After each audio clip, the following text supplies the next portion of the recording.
Dungo abdi ibsa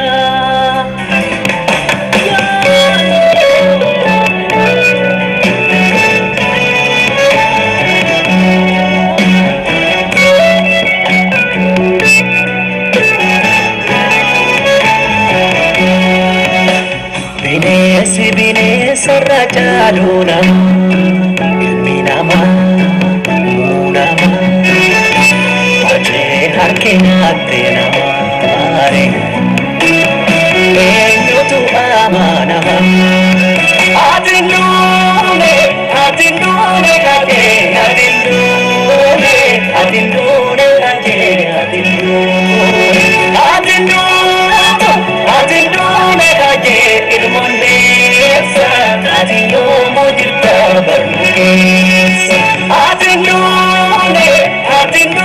kakee ati duune kakee ati duune kakee ilmondeessa ati yoomuu jirta barnukeessa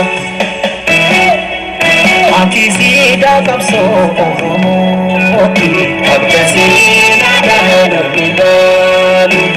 mataa mirga dhala namaati akka seenaadhaan arginu gabaabdicha onneen gara jaalu akka seenaadhaan arginu wayidhanoonni dhugaa kennaman akka seenaadhaan arginu ati hin duune kakee ati duune kakee ati duune kakee ilmondeessa ati yoomuu jirta barnukeessa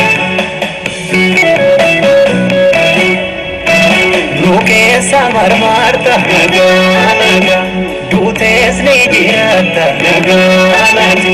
hinaaftu gumaan kee nagaa lammii tijjibboota nagaa gadaata seenaa kee nagaa ni guddis nalmaan kee nagaan sitti lama nagaa seenaan kee ongama nagaa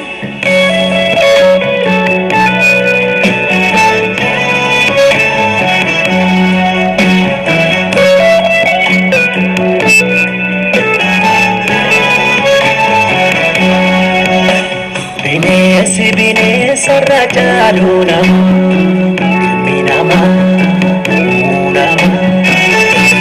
ajee harki nyaate namaare eenyutu amanama ati duune kakee ati duune kakee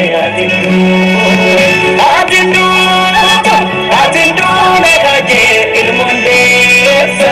ati yoomuu jirta barnukeessa ati duune kakee ati duune kakee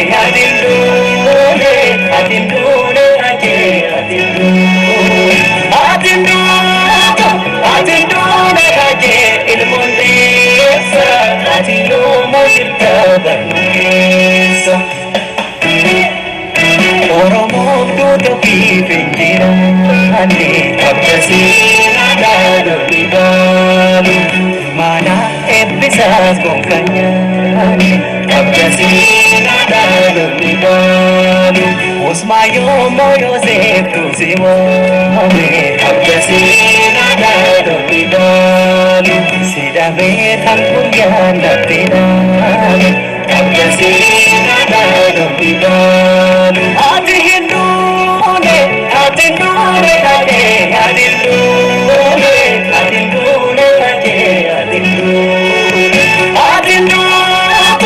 ati duune kakee ilmondeessa ati yoomuu jirta barnukeessa dhaloonni ragaadha nagaa seenaa dalaguun kee nagaa sechuu dagdagaaga nagaa hinjaamu kaayyoon kee nagaa ijaane mimmaani garaatti nagiga wadaa kee tambadha hirbuu maaltu dhiiga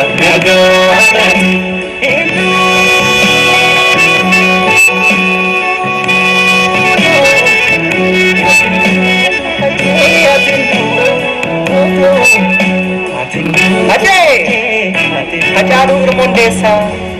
atin duune nu keessa jabaayyoon du'ee beeka falmataa mirga namaa Hacaaluu Hundeessa atin duune nu keessa hacee gaafa barkumee hacee gaafa adawaa Hacaaluu gaafa marreessaa hoonni yoomdoo nu keessa hacee ati hin duune ati hin duune ati hin duune